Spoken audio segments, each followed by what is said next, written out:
बे विल्या तू इकडे या. हो दादा. तू पुणेमध्ये जॉब करताय म्हणते. हो दादा, मी पुण्यात जॉब करतो. पगार किती आहे? पगार तसा मला दादा 20,000 रुपये पगार आहे दादा. वा बढिया आहे मग. हो दादा, हाय बढिया. पण 5,000 रुपये दादा मेस लागते ना. अच्छा अच्छा अच्छा, म्हणजे 15 उरते तुले.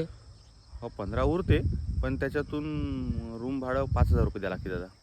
अच्छा अच्छा अच्छा, म्हणजे 10 त्याकडे राहते. हो 10 राहते तसे माझ्याकडं, पण घरच्या लोकांना पण 5,000 रुपये पाठवा लागते ना दादा.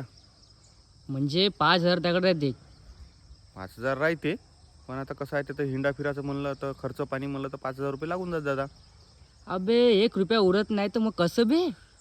म्हणूनच तर घरच्या लोकांना पैसे मागायला आलो ना दादा. अबे का बे तू मीने विचार केलता का मी पण येईन बा म्हणलं पुण्याला जॉब करायला. ये ना दादा, तू ये ना. मी माझ्या कंपनीमध्ये जॉब लावून देतो ना तुला. ये ना. नाही नाही हट, आता बिलकुल येत नाही. ये ना दादा, लावून देतो ना मी माझ्या कंपनीत. अरे हट.